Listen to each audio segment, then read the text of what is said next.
జానక కొట్టింది నాకు ఆడిపించలే. ఏం జాను శిశిని కొట్టినావా? నేనేం కొట్టలేదమ్మా, అన్ని అబద్ధాలు చెప్తాను. కావాలంటే కెమెరా వచ్చాడు. అది అబద్ధాలు చెప్పదే.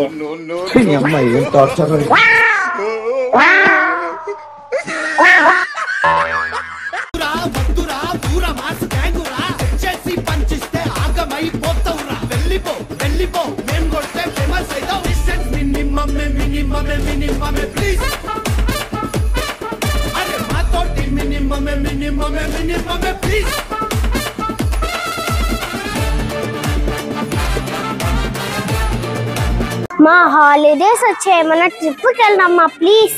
తిరుపతి పోదాం. వెళ్దాం.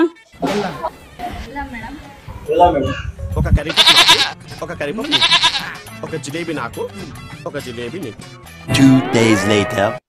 ఏడుకొండలవాడ వెంకటరమణ గోవింద గోవింద, ఆపద ముక్కులవాడ నాథరక్షక గోవింద గోవింద, శ్రీనివాస.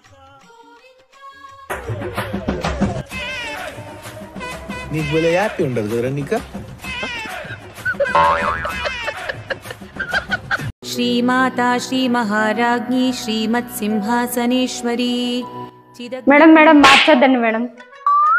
నీకు ఆల్రెడీ తెలుసు కదా సాయి, నాకు పొద్దున్నే విష్ణు సహస్రనామం వింటే కొంచెం పాజిటివ్ గా అనిపిస్తుంది. మేడం ఉంచండి మేడం, లక్ష్మీదేవి లెక్కిస్తుంది. లెక్కిస్తుందా? ఆయన ఎవరో తెలుసా? బుద్ధుడు మేడం. ఆయన కూడా దేవుడే తెలుసా? తెలీదు మేడం, ఆయన కూడా లెక్కిస్తాడా?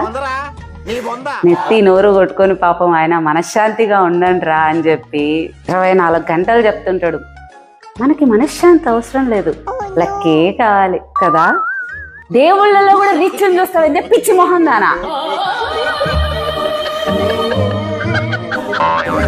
మేడం అసలు కరప్షన్ అంటే ఏంటి? ఎప్పుడు టీవీలో కరప్షన్ గురించే చెప్తుంటారు. లంచగొండితనం. తెలుగులో చెప్పండి బాబు. సరే నీకు ఒక ఎగ్జాంపుల్ చూపిస్తా చూడు. అన్న శశి ఒకసారి రా తల్లి, ఒకసారి షాప్కి వెళ్ళేసి రావా? నీకు అందులో స్నాక్స్ ఇక మిగులుతాయి నాన్న, నువ్వు స్నాక్స్ కొనుక్కోవచ్చు. అవునా, నాకు ఇస్తావా? ఓకే నేను చేస్తాను. ఇప్పుడు అర్థమైందా లంచం అంటే ఏంటని? అర్థమైంది, ఒక్కసారి లేనిదే అసలు జరగదండి.